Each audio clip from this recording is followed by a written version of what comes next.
Hello and welcome. My name is Lindsay Mason. I use she, her pronouns, and I serve as the director of off-campus life. So I'm in this building right across from the Ram Card office. And my name is Jennie Baran, and I serve as the assistant director of student case management, and I'm creating just all kinds of feedback everywhere. And I use she, her pronouns as well. I must have the sweet spot because I feel like I don't have any feedback coming. Okay, so there's a few things that we'd like to accomplish today, and I also want to provide some context. So this presentation, a couple of things. One, there is normally 4 of us presenting this presentation, not just 2. And so Jennie and I are confident that we can cover the material, no doubt, which I realize now is not on the screen. I need to fix that. But you may see us at times being like, do you want this one or do I want this one? Because we don't have our co-presenters with us. Additionally, this presentation was also built to be presented online and accessed online. So you'll see like we've got some really long links in here. We are not expecting you to write those down or remember those. This presentation is already uploaded online at the basicneeds.colostate.edu website. So we're not planning to send this out to attendees because it's already online, but that's why some of the formatting maybe is a little bit different than for traditional in-person presentation. Yeah, okay. And we have no printed materials to provide for you today, so it's all online. Yes, no printed materials because this was, we started doing this presentation during when most of us were working remote most of the time. So we really have only done this in person. This is my first time. This is my first time. Yeah, good point. Yeah, I'm used to looking at a second screen with my information on it. Okay, so what I'd like to start with is some introductions. I'd love to learn what your name is, if you're comfortable sharing your pronouns, what role you play on campus, and also what are you hoping to learn during this presentation. I'll be taking some notes in case, I just want to make sure if there are specific questions that you have that we are going to address those during this presentation. I'm going to hand you the microphone and get this up on the screen. Okay, so you're not ready to take notes. I know I'm not supposed to walk over here, but I'm going to because people are over here. So, can we start? Okay. So can we start with you? Would that be okay?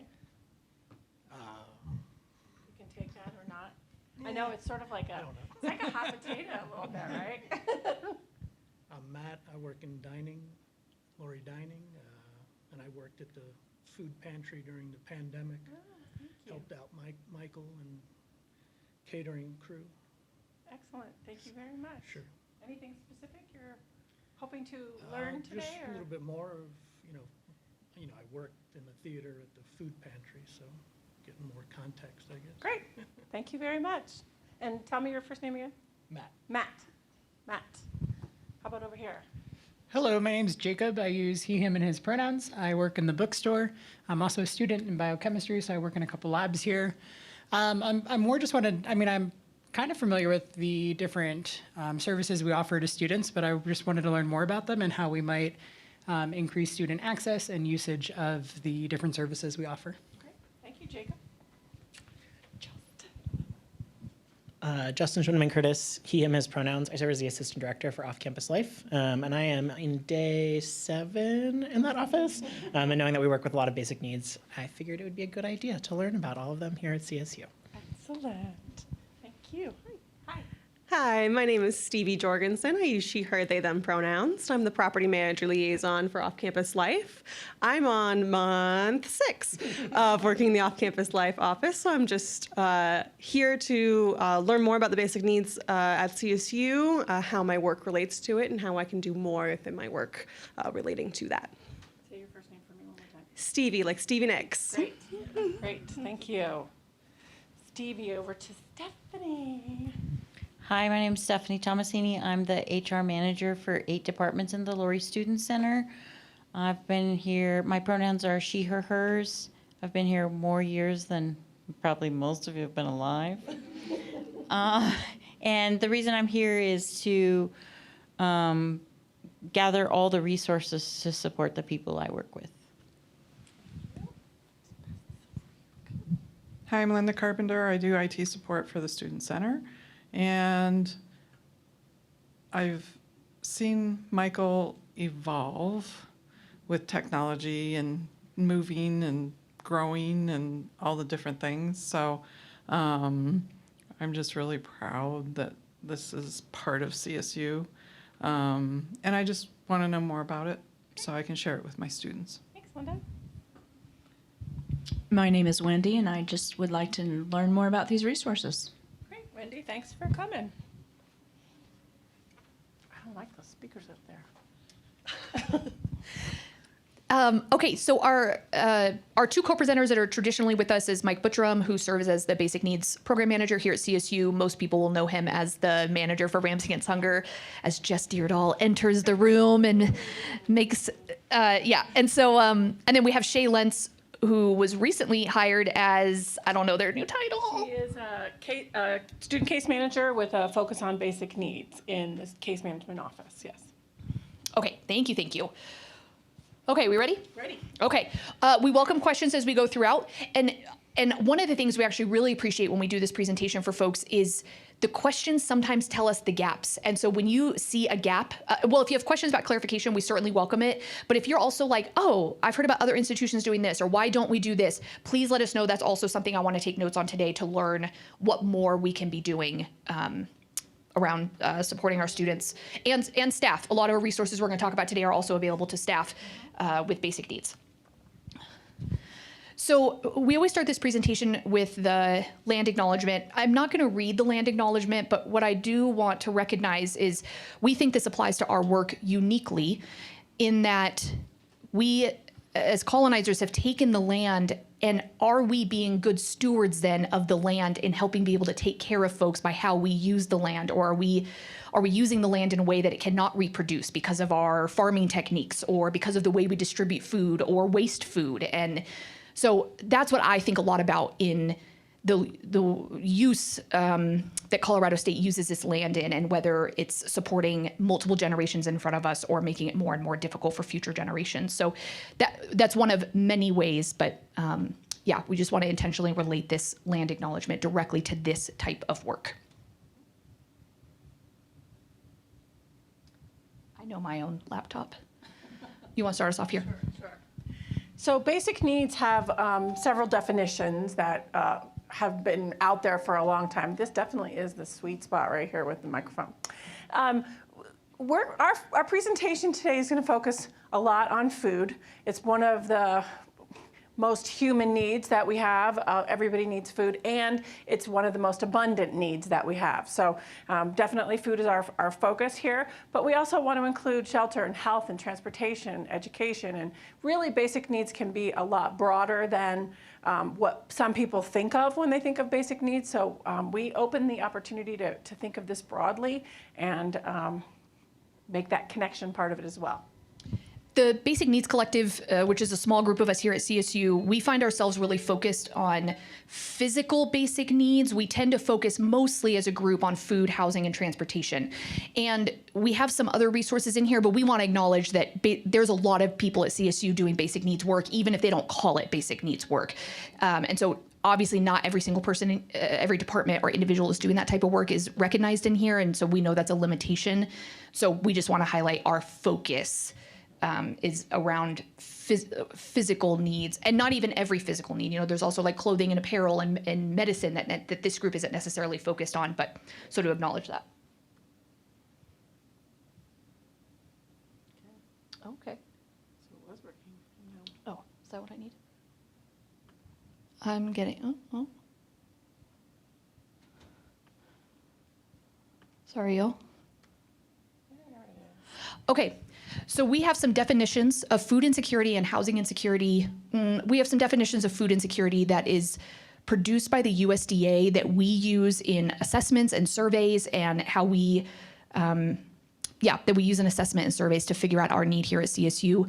So the USDA reports that there can be marginal food security, anxiety about accessing adequate food, but the variety and quantity were not substantially reduced.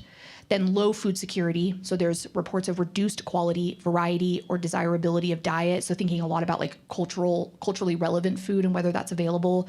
and but little or no indication of reduced food intake, and then very low food security. So this is where folks may be reporting multiple indications of disrupted eating patterns and reduced food intake.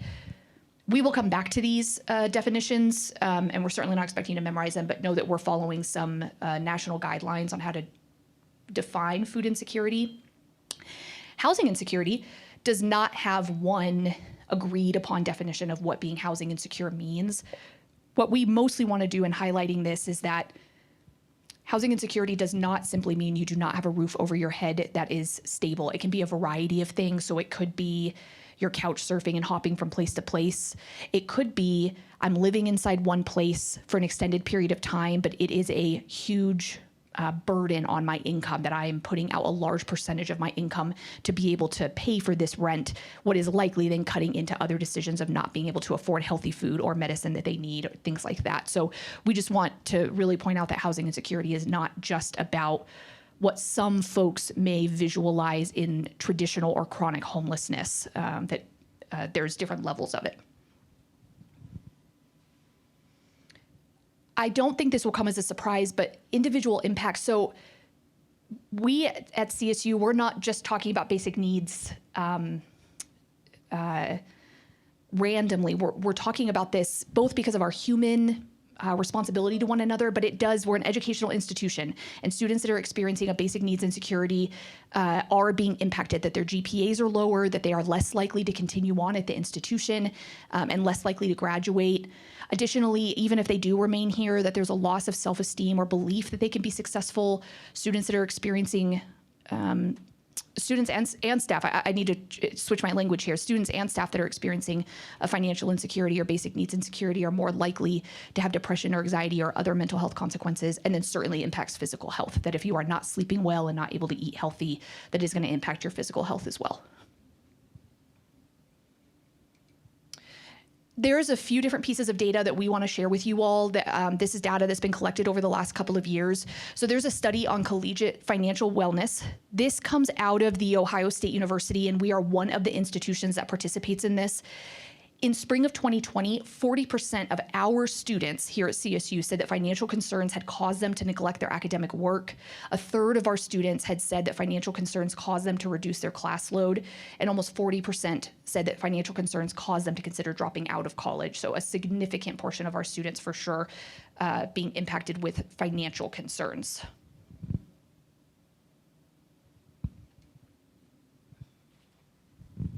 So we want to make sure that we're including that in that broader picture of, as we look at basic needs, that we are also looking at them in the context of our principles of community.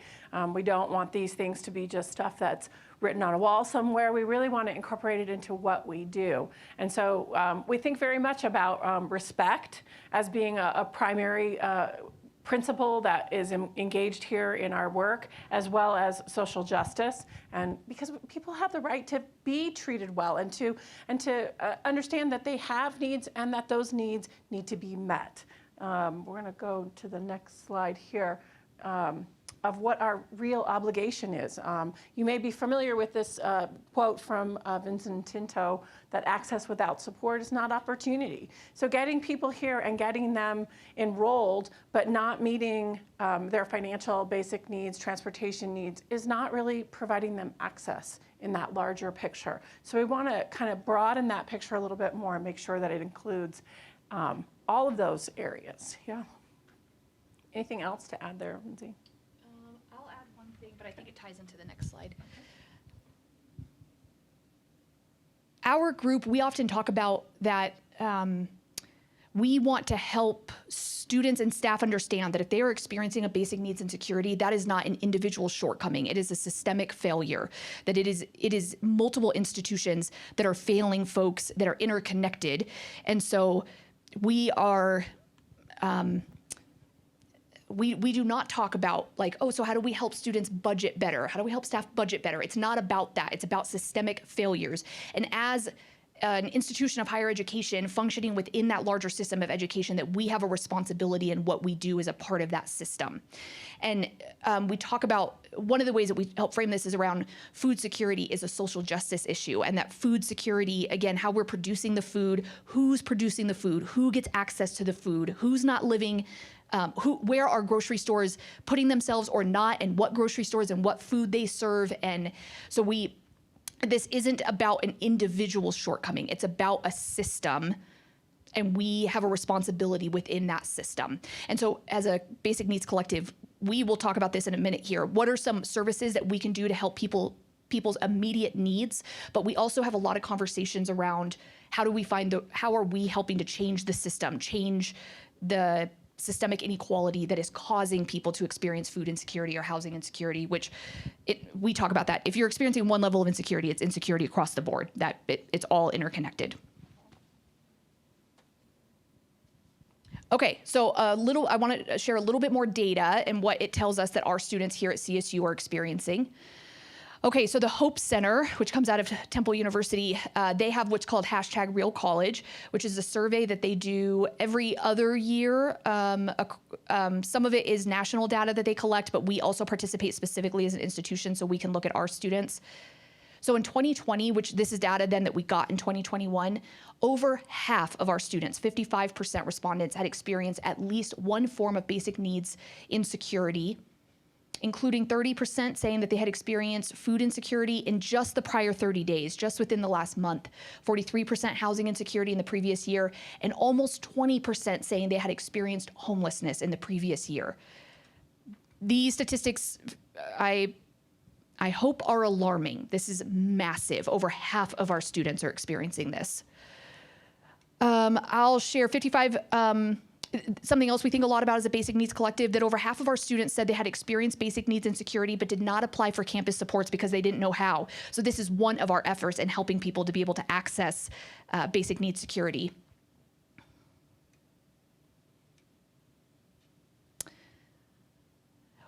When we launched this, we were most of us were working remote during this time, and so this version or this iteration of the survey also collected information about COVID. And knowing that we're not out of the pandemic, that we know basic needs insecurity was already an issue even before COVID hit, and COVID really just highlighted and expanded the level of basic needs insecurity that our students were experiencing. So almost 40% of our students with part-time jobs lost those jobs during that time. This one, it also asked specifically, over half of our parenting students, so students who have children or dependents, reported needed to help their children with schooling, and that about half of them had missed work or class due to the childcare arrangements. Lindsay, I have a quick question on both of those data. Well, and that would apply to that next one, but it looks like it's the same people that did the study from the previous one. Correct. So with the sample, are these studies sent to all students, or have they been, is it just to undergraduate students, just to, was there any qualifiers to who got these surveys? So the question is, what's the sample of students that received the survey? I believe it went to all students. So, Because there's a lot more filled this one out than the other one. Correct. 764 or something. Yeah, so that's why I was asking. Oh yeah, good. we had better promotion of the #RealCollege survey, and so more people did respond, and it was essentially about when it was delivered and all All the factors. all those factors. Yeah. Okay, just curious. Yeah, I know the financial wellness one, that's done through the CSU Health Network, and versus when we did the RealCollege, that's supported through institutional research. So it does have more institution-wide support. So then back to this collegiate. No, you're good. We come back to this. Okay, so back to the collegiate financial wellness survey. Almost 80% of our students said that they strongly agreed that they felt stressed about personal finances. Almost half said that they worried about being able to pay their current monthly expenses. And 63% said that they worry about having enough money to pay for school. So this is just more data confirming that we have a large percentage of our students that are experiencing financial insecurity. And then I think we have one more. Yes, okay, so then the National College Health Assessment, this one also is done through the CSU Health Network. They pulled some data for us that was around specific identities of students. So the food insecurity is experienced at a significantly higher rate for marginalized populations, specifically that 63% of our Latinx population are experiencing low or very low food security. Again, that's taken from the USDA definitions that we provided a little bit ago. Black or African American students, 60% of them experiencing low or very low food security. American Indian, Native Alaskan at 53%, our LGBTQ population at almost half, our first-gen population at over half, and then our off-campus students are experiencing it at a higher rate than our on-campus students. All the data that you're seeing is related to students, but I think anecdotally, just from my own experience talking with faculty and staff, primarily staff members, these are not unique experiences for students. Staff are feeling in a similar way.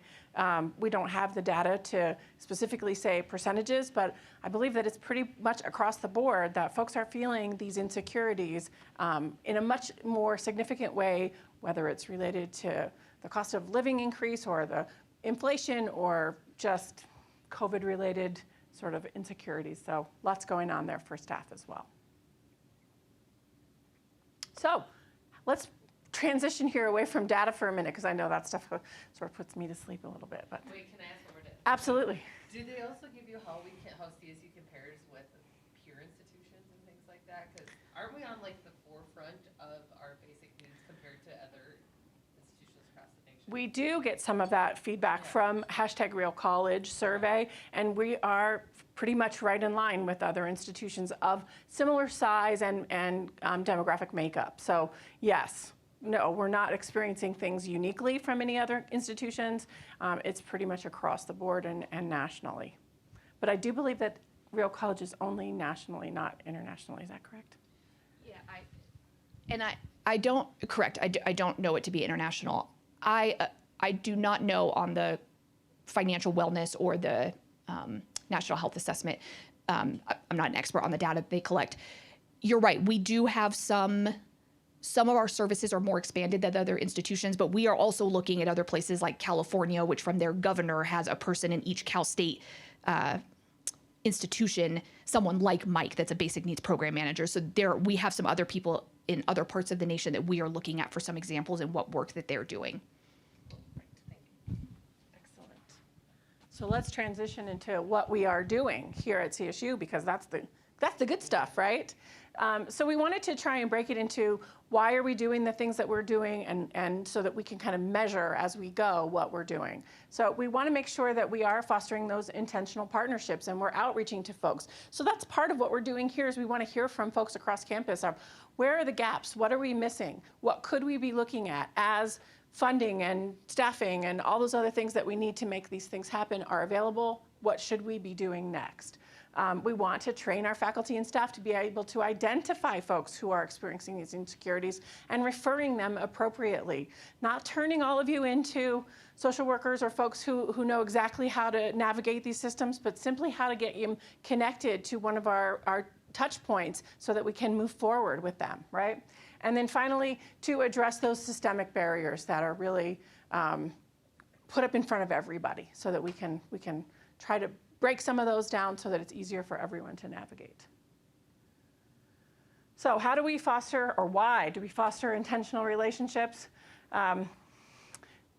As we've already talked about those disparities in demographics related to basic needs, we know those folks are overwhelmingly impacted. We want to address that lack of awareness. I can't tell you how many people that I talk to say, wow, I didn't realize that I was eligible for SNAP benefits, or no, I didn't know we had a permanent food pantry on campus, and oh my gosh, you can help me with transportation. So a lot of students are just not aware that these resources are out there and available to them. We want to foster that appropriate student-centered referrals and increase that sense of community, whether it's within the pandemic or outside of that pandemic, yes? Some examples of those partnerships that we have established are listed there. You will notice that they're not only here at CSU, but they're also state-run and some national ones as well. So we're trying to increase that reach. And so as you all go through your lives, if you find about or learn about a terrific organization that is providing some specific tool that might be necessary for our students, we would love to hear about that from you as well, because things like the Nappy Project sort of came from those environments. For those of you who are not familiar, that's providing diapers for students who need them. So, okay, moving on. Campus resources. This would be the slide that if you felt like you needed something to take away, this is the one you want to take a picture of. In terms of food security, our major resources are the Rams Against Hunger program, which we're going to go into more detail about, and also SNAP Outreach, which is centered in the Student Case Management Office. In terms of housing security, we're looking at rent and utility assistance, which is coming from both off-campus life and student case management, housing search, housing voucher systems. Those are all in those different offices. Transportation security, of course, health and medical security, and then connection. Those are all coming from different offices. So you see them represented here where you don't see them here in the physical space today. So let's talk a little bit about the SNAP for Rams program. Came up with that name and I'm kind of regretting it now because I get a lot of students come to me and go, I want to apply for SNAP for Rams. I already have SNAP benefits, but I want SNAP for Rams now too. Nah, it's the same thing, same thing. So, again, data coming out of the GAO estimates that 57% of students who are at risk of insecurity are also eligible for SNAP benefits. Most students don't know that they are eligible for SNAP benefits. There's an awful lot of stigma that does come along with this. Just as a personal story, I worked very closely with a young woman who absolutely was eligible for benefits, had a very difficult time even just coming in and talking to me about was I eligible for those benefits or not. And when it came to how do we document that process, she had to go to her parents to get some documentation from them, and she wasn't willing to do that. So it's not just the student who is potentially feeling that stigma from internally or externally on campus. It can come from a lot of different places. So we need to keep working to break that down. The application process is challenging. I feel like we've come a long way, and we've created a process that works, and it's pretty simple for students at this point. But I have heard from students saying, I tried to apply for this before, and I gave up because it was too complex and too confusing. So I hear that part a lot. Eligibility standards change all the time. They changed significantly due to COVID. We're very hopeful that some of those changes that happened because of the pandemic will remain in place after the crisis is over, however that's defined. But we don't know that for sure yet. We do want to focus on myth busting as well. You know, that these are benefits that are available to anyone who's eligible, that it is your money that you've paid into the system through your taxes, and so if you need to pull some for a period of time, there's no shame in that. That it is convenient and discreet. Most of you probably won't remember how it used to be for food stamps, but I used to work in the grocery industry 150 years ago, and people who were using food stamps at that time came through with these like not monopoly money looking things, and there was the stamping, and it was like a big deal. It was like a major slowdown at the cash register. And now you get this really convenient EBT card, looks just like a debit card, works just like a debit card, very quick and convenient. One of the limitations for sure of SNAP is that if you are an international student or not a citizen of the United States, unfortunately you're ineligible to receive these benefits. However, if you have children who are citizens, we can apply for the child and the whole family can receive benefits. So again, it's a little more complicated, but it's not impossible. Not impossible at all. So how do we access these services? We're here at Case Management. We have an office email that you can reach out to. You can also go onto our website and just make an appointment. Gather information in about 30 minutes. So we can really, the interaction with the student takes about 30 minutes. We do have to do an application, we have to do some verification, and then the student needs to do an interview with the county. But it's just that quick, right? So They provide some information, they do an interview on the phone, they get their EBT card, and they go grocery shopping. Okay? It's pretty sweet. What if it's an employee? Same deal. Same deal. Contacting you or contacting Emma? Emma is not currently set up to do SNAP, so if it's an employee, they can also come to case management. Yes. Okay, so here's where we dig in a little bit more to Rams Against Hunger. I'll get started here, and I'll let Lindsay jump in, because certainly Michael knows the details of the Rams Against Hunger program better than we do. But this is sort of the menu of options that are available. There's a swipe program. There's the food pantry. We already talked a little bit about SNAP. We've got pocket pantries, RAM food recovery, and then RAM food ops. Do y'all know if there are plans to bring back RAM food recovery for the fall? I think it's back in effect right now. Oh, right now. Yeah. Uh-huh. Okay. Yeah, okay. That's one of the, there's a couple different things underneath RAM food recovery, because Yeah. this is also where there's some extra food that comes out of the dining halls. That is, there's a variety of ways that RAM food recovery gets food to students. But yes, what you're talking about, where there's a text message saying there's extra food here, that's a piece of it. Yes. Okay. So the Rams Against Hunger Meal Swipe, this one is specifically for students, but this is where students have the opportunity to be granted 75 meal swipes, which works out mostly to one free meal in the dining halls every weekday during the semester. So if a 15-week semester, 5 weekdays throughout that they get to swipe in 1 day a week. That's not how it has to be used, but I think that's part of the calculations behind it.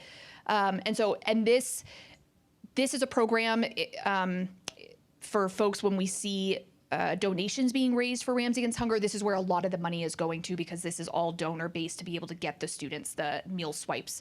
But similar to SNAP, it's discrete. Students are swiping in just like all the other residence hall students are, so it's not, if there are students that are nervous about stigma associated with accessing food security, they walk in and swipe just like everyone else does. This is going to be only for students who live off campus, because if they live on campus, they are required to maintain a house or a dining plan through their housing as well. So, and also I will add here that if Michael usually holds back some swipes for folks who are undocumented, and if you know of students who are undocumented who don't have this program, you want to refer them to Mike. He's going to make it happen for them. So just get them connected to Mike, and they will get swipes. So. Okay. Then there's the food pantry, our beautiful permanent food pantry in the General Services building, which is back to, I don't think those hours are correct, not even like normal. So I would say go onto the website and look at the hours. They're updated for the summer, and then they're more specific for the semester as well. Yeah. Yeah, so those aren't right. I use the food pantry not every week, but I do go on a regular basis. And when I use the food pantry, I can reduce my grocery bill easily by $30.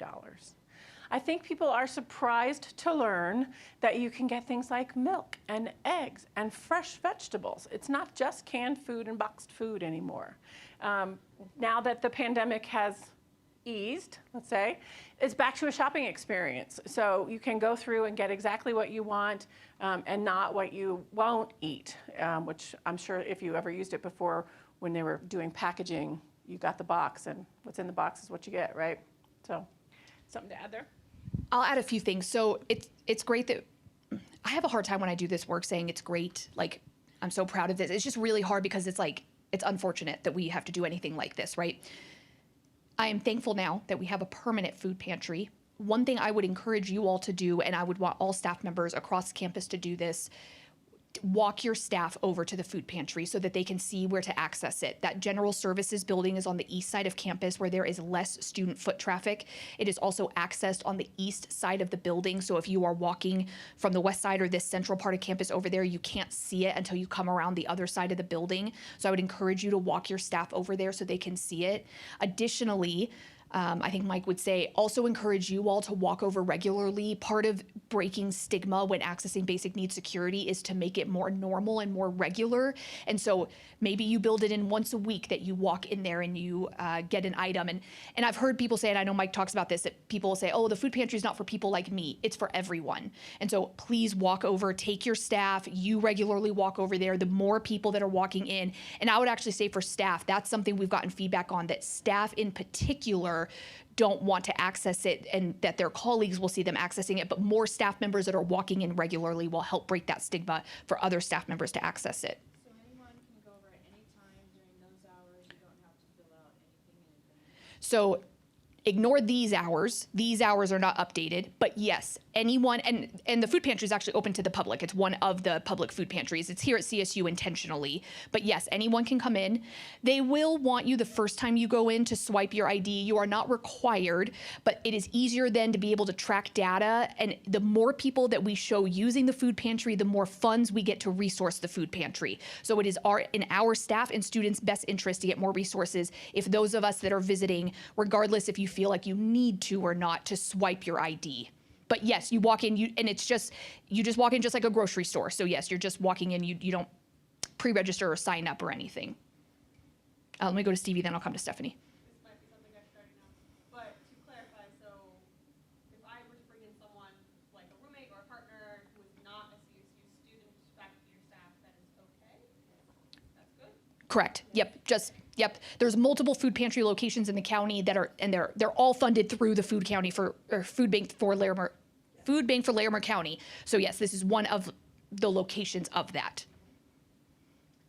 Just as a matter of comment, from an HR person, I think it's important, and I'm mostly saying this for your collective benefit. Like staff feel like their supervisors won't let them go. I've confirmed with Mike that the earlier they can go, the better selection they get. And their supervisors are not supportive of letting them go. So I don't know what the solution is for that, but I definitely think it's something that should be further addressed as a university, who pay some of their people not enough to pay rent. Give them time to walk to the food pantry, then, Right. yeah. Or have the hours different. If you're state classified, you're 8 to 5, so you can't get here at 4, you can't go at 9. So one of the food pantry hours is later intentionally, so people who work night shifts. Yeah, 3 to 6 on. Yeah, these hours are updated. So that, yeah, there is intentionality to have later hours. You can't leave at 6 at 3. You can only leave at 5. It 3 to 6. It's till 6 p.m. is open. So like if they were to get off work at 5 and could go from like 5 to 6. Well, you might get there till 5:30, so she's saying you can't get there right when it's open. So Yeah, and Mike has confirmed that there is less selection, and I don't know what the answer to that is, and it might be a persistent problem, but. I think that one of the things I that just Mike would see say, Michael Buttram would say, would be to encourage supervisors to bring their staff over during a staff meeting. Mike will do a presentation. He'll tell you all about the beautiful fruits and vegetables. I mean, you see those pictures, and I know sometimes you look at pictures and they go, oh, look how beautiful those peppers are. Those are certainly not at our food pantry. That's a picture from our food pantry, okay? The fruits and vegetables are coming from our deck. They're coming from CSU researched agricultural processes, and we're getting And if great. you haven't been to it before, like I worked it all the time when it was out on the street, and like the stuff is incredible. It's and, great. And kids would come through and they would say like, what do I do with pinto beans? I was like, Google it. Like, there's a lot of stuff you can do. Yeah. So hope you can read that little note that I made. Yes. There's like recipe cards at the entry table that show like recipes that you can do with some of the materials that are in the food pantry. Wendy, if you have any thoughts to share around how can we do better than amongst, I hear you talking specifically about state classified employees and having some strict shifts time. I know we certainly today, and I know Mike would also welcome feedback about how can we serve everyone at CSU.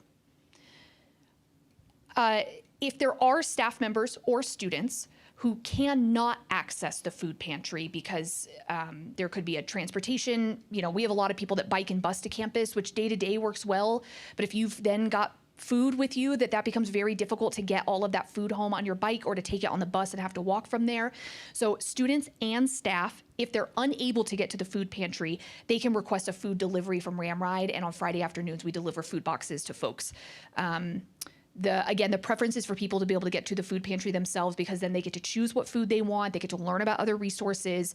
The Ramride food delivery system is more of we grab a general selection of what's in there that week. It isn't necessarily where you get to choose everything that goes in the box. So it's less selective, but still helpful, obviously, for those that cannot access the food pantry. Actually, I'm going to give you this one. So pocket pantries are located around campus in a variety of locations. I think they're listed there. They are.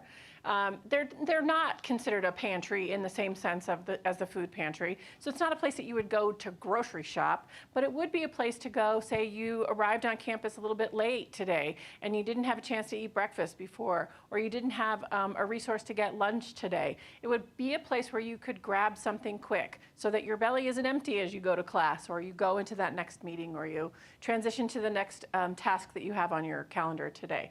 So pocket pantries are a great way to just grab and go, okay?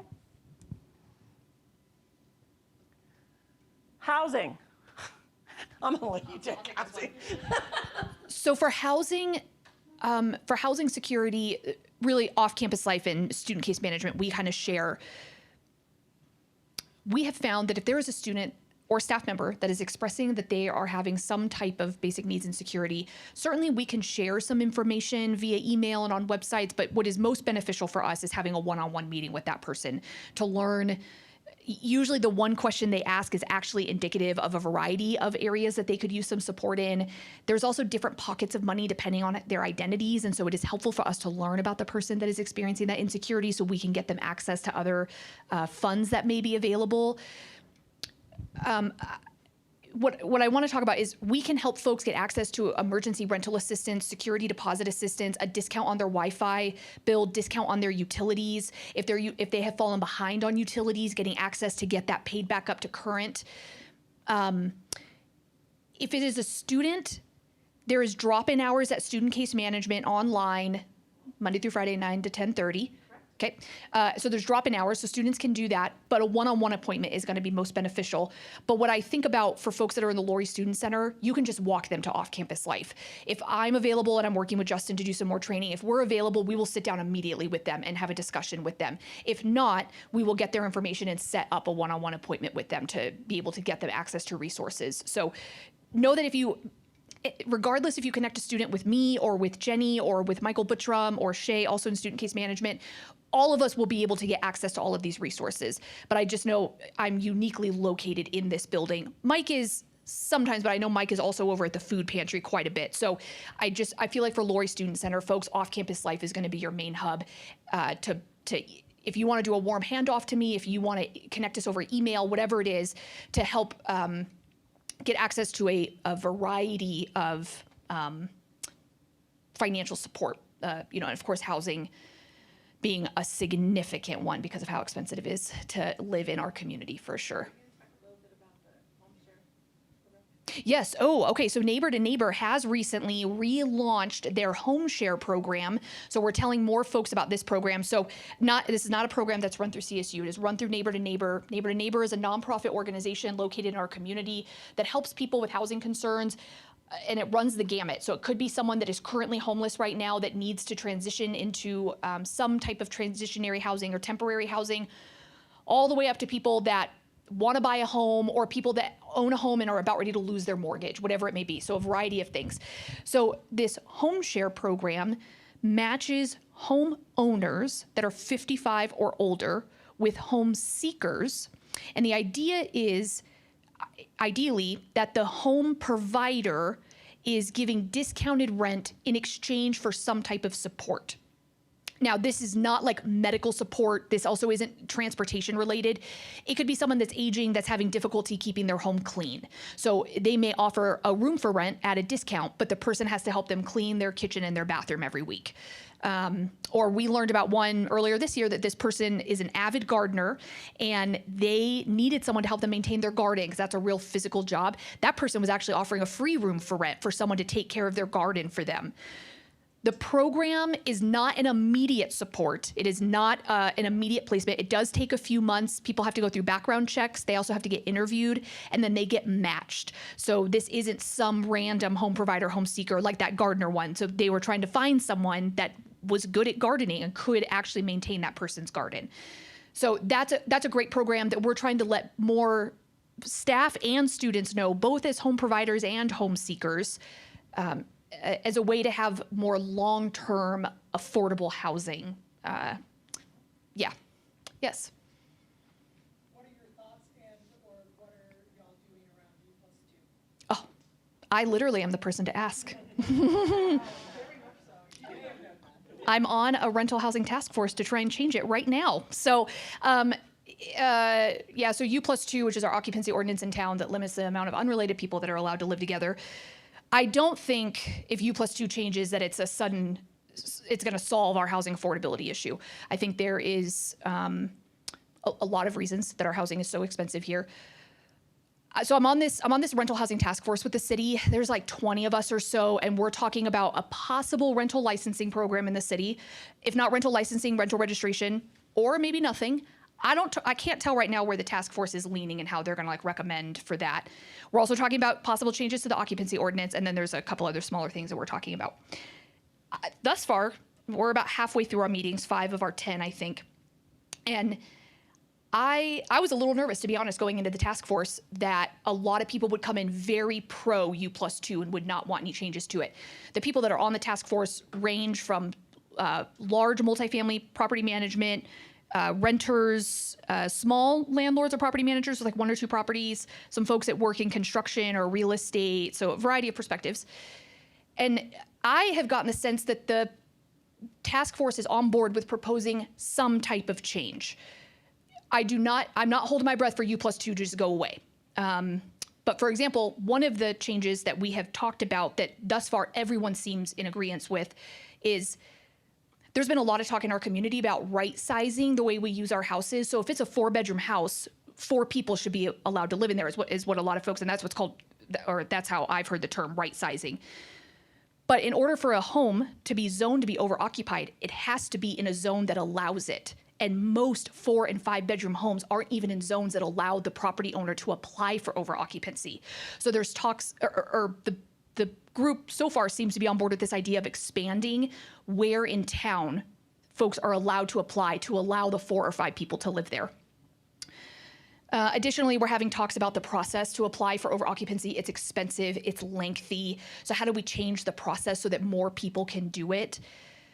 I have not heard the task force mention anything around, okay, so let's just bump it up to 4 unrelated. I haven't heard talks about that yet, but we're not finalized yet. But I have heard talks about making it easier to apply for and giving more opportunities for more people to apply. Is this answering your question? Yeah, I follow. What can we do to help you assist in that endeavor? So there's a city council meeting August 18th, sometime on a Tuesday in August, where, and we can share more details about this. I don't know the details yet, but there is a city council meeting happening that is going to be talking about the recommendations that are coming from this task force. 16th. Oh, are you going to spend your birthday at the city council meeting to advocate for the changes? Yeah, but I think about like public comment happening during that session when there are specifically, when that is up for discussion. Representatives. There's another. Yes. There's a meeting, I'm looking it up now for this month too. Oh. Looking up who, if you live inside city boundaries within Fort Collins, looking up who is your city council representative and writing to them, knowing that this is up for discussion, to be able to make that influence, I think is helpful.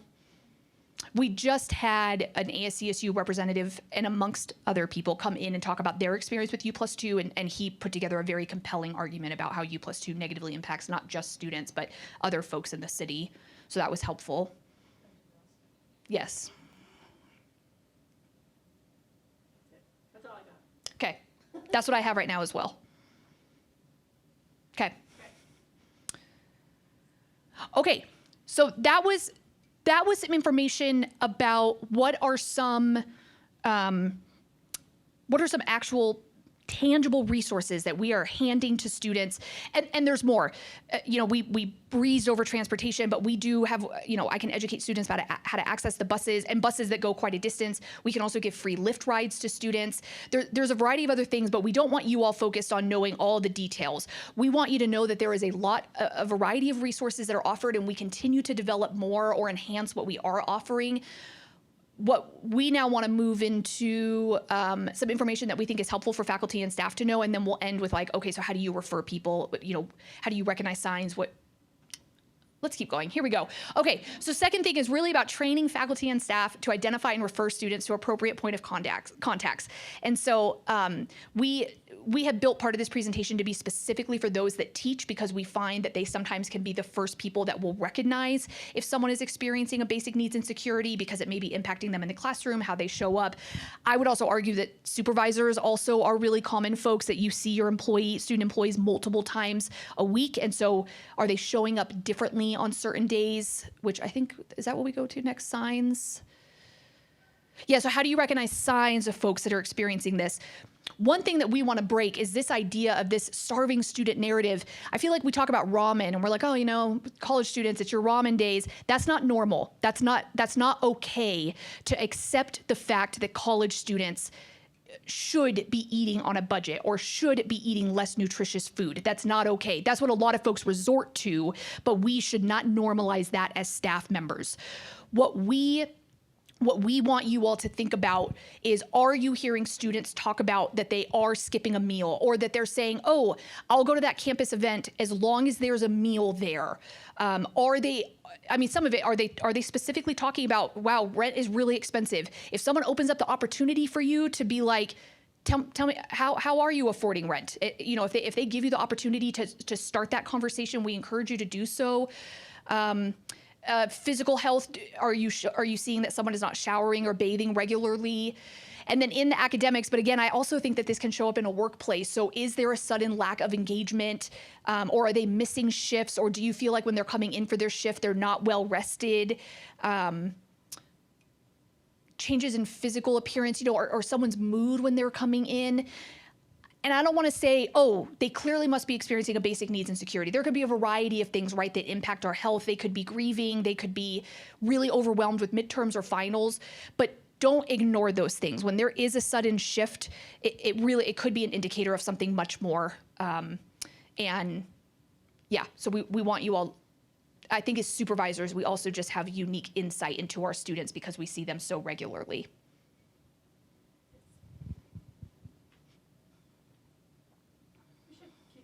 Yeah, we do have some stuff in here specifically for faculty to put in their syllabus and stuff, but if you all want to read that later, you can find that online.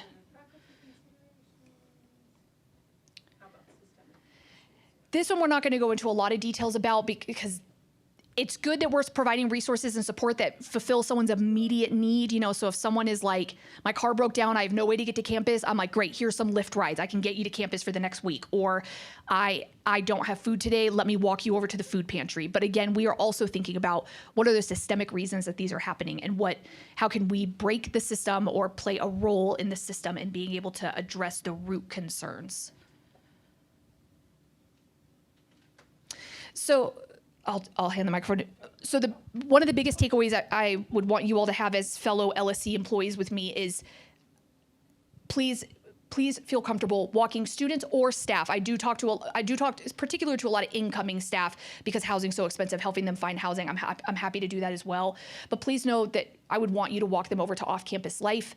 Let them know you're going to chat with Lindsay Mason. She wants to have a one-on-one appointment with you to learn more about your circumstances and to get you a variety of resources Yeah. We have some email addresses. And again, because you'll access this online, that's why we've got some big links here for you to click on. We've got some websites that we can send folks to that have a lot of great resources that are available for students and for staff.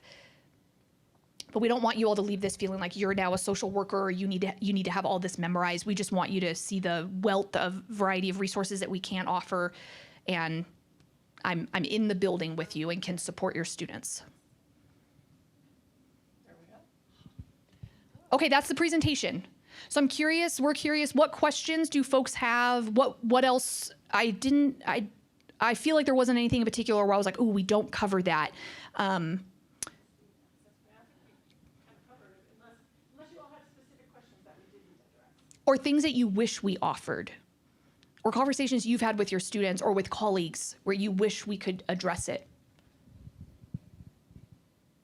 I'm just so hung up on the access because I know we have all these services and it's just getting students to not only want to, but even know that they're there, right? With like counseling services, we see the same thing. So something just jumped in my head. I know I'm slightly older, but younger folk, I think like apps a lot. Have you all thought about putting together some sort of CSU basic needs app that they could kind of get as their incoming freshmen as part of their orientation and just connect them to all of that? Right, I was gonna say something similar. I'm older, so I have to say one piece of paper. But, you know, like, for me, a lot of times I have kids come to me who are student employees and they're like, I mean, I've given kids money out of my own bank account because you know, there's like, well, you could go to this side, you could go to this side, you could go to this side.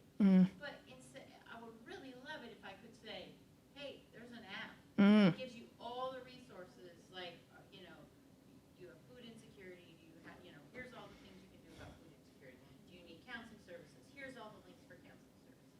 Do you have housing insecurity? Here's all the places you can, it would be, it's long overdue for a campus this size to have, it is the biggest pet peeve because people get sent to my office from some random other office and I'm like, no, I can't. You know, but then I try and find the place, but then am I sending them to another place? Right. So it's a huge pet peeve of people that work here and people that are trying to find those services. I want to come back to this in a second. So I'll just speak up, then I want to go to Linda, then I want to address this. Yeah, it deals with the app. So ASCSU has partnered with the Alumni Association to pay for a traditions app. And so I don't use it very often, but I wonder if that's a potential, if we could just put that in there. It is something that we've already worked with. Keith Lopez is very involved that we promoted to all the students at orientation and transition programs. So if we are able to, I don't know how long this would take to add some tabs and things to the app, but that could be a piece. So just saying that maybe UI Alumni Association should connect in the next couple weeks or whoever. Yeah. I just see Lindsay every day, so that's why. Do you know what software they're using for that? It's still bad. I think so. I mean, I know, right? Let me pull it up. Linda, is that related to this? Well, yeah, I was even gonna say, if they have a paper flyer, because there is a stigma, and anonymity is a big thing, I think. And I don't wanna target students and say, I notice you're missing class, or you're being late, do you need help? You know, I don't wanna single them out. So even if we had a paper flyer, we could stick in the office, and it's there. And it's there. And I think, you know, Or we get to everybody when we hire them, or we well, post it by the time club, or. you know, the emails that come out, these are the resources. I think, and I don't know, but for a student to take the time in their schedule, or, you know, at that moment, otherwise they forget about it, they get a zillion links to everything, yes, or emails. You know, to click on that and decide what might help them, or whatever, or even bringing them into you, talk to. I mean, if it's obvious, if they come to me, that's one thing, but for me to say to one of my students, I noticed, you know, I have kind of mentioned it, you know, I just want you to be aware, there is a pantry on campus, so on and so forth, but it's a little more uncomfortable.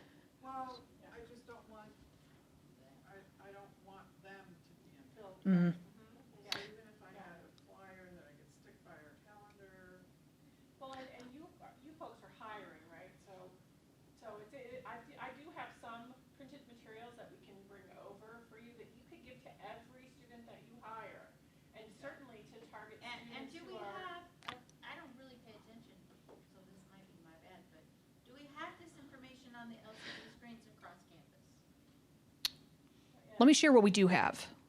One, Christy Millsaps has a page. She has a paper flyer or something that she has put together, a variety of resources that she puts up in her office or in closets and stuff where her staff would be accessing. So I think you can connect with Christy. Second, the LSC is working on making more orientation videos, and I was reached out to do a video with Mike and with Emma Chavez, but it hasn't come to fruition yet. But that when all new employees come into the Laurie Student Center, whether they're student or full-time staff, this will be a part of their onboarding, is talking about basic needs. We currently do have a website, basicneeds.collegiate.edu, that lives on the student case management website. The website, ton of information. Con, it's a lot of information. It's hard to parse through. So we were just in a basic needs collective meeting yesterday, and I'm working on proposing a new basic needs website that will live on the Vice President for Student Affairs site, but we'll talk about students and staff, that will be more visually, it will visually guide people through stuff. I'm going to request that folks can filter the resources so they can say, like, I'm a graduate student, or I'm staff, or international or undocumented, so that they can look at what resources are applicable for them. But then I wonder, once we have that up and running, this idea of an app, I didn't know about this Traditions app. I'd love to see that. What came to mind for me was the CSU 2.0 app, or, and that has like little boxes. I have no idea what this commitment means to do something like that, so I like this idea of having this one-page flyer. I like this, just hang it up in your office so people can just look at it. The website for folks, an app for folks, this orientation, but that orientation is only for Laurie Student Center employees. This is not campus-wide. So how do we build this in? Well, I don't think there is like an onboarding, orientation, but I have more thoughts. Okay, I'll come here, then go back to Justin.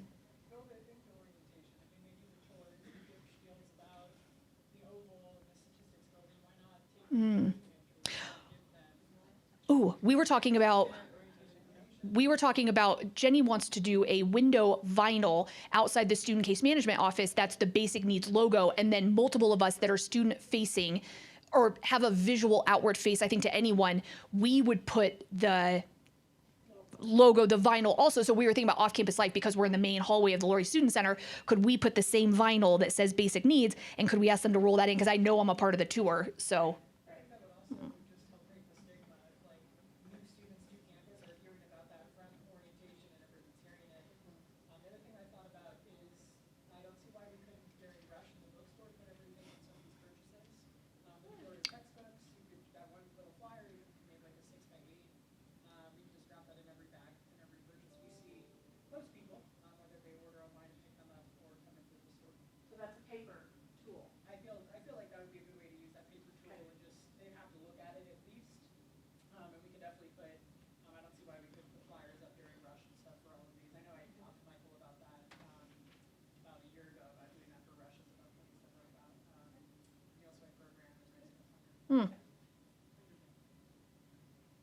Linda says, put it in every book.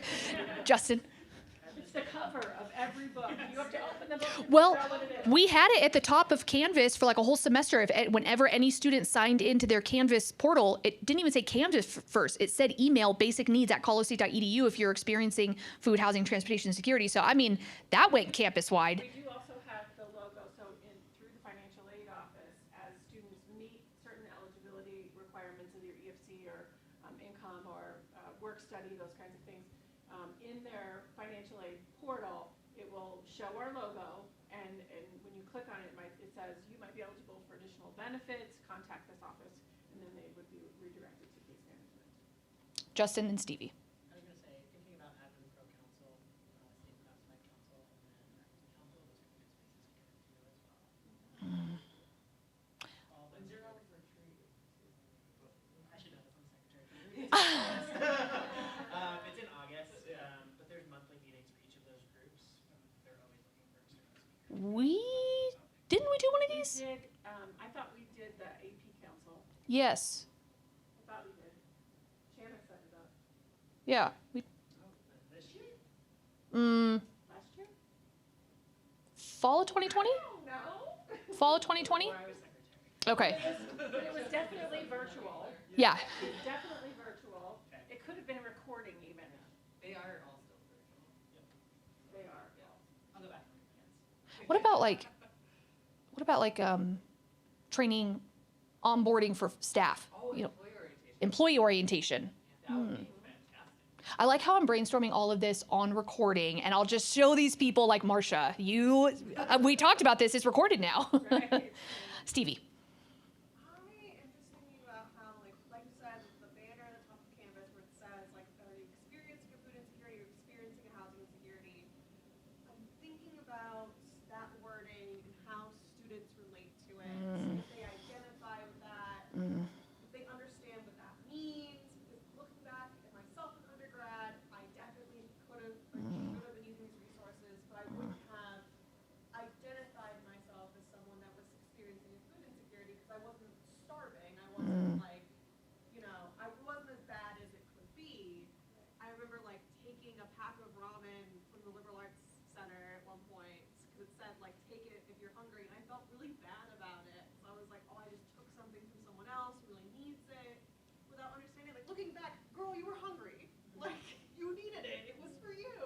And that's a very common thought process as students are looking at these benefits and these resources that are available to them is, I could use that, yeah, but somebody else probably needs it more than I do. The truth is we have abundance. We live in abundance. There's plenty of food to go around. And, if you take that ramen, there's going to be another, hopefully something a little bit more nutritious to replace that with for the next student that comes through.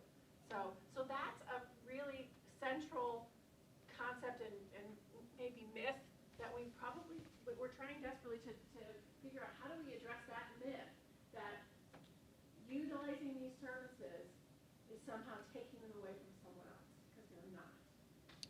What do you have language that you're thinking about that you would recommend? Not at the moment. I will keep thinking about it though. We have discussed this exact topic. We have currently continued to use basic needs insecurity, partly because that's national language that is used. So if we apply for grants and things like that, there's some benefits of having some nationally recognized language. If there are other folks that are looking at our institution for support, that's language that they're using. But that was part of our jam board. We were even talking about like, what else would students or staff Google? And so we were like affordable housing or free food or something.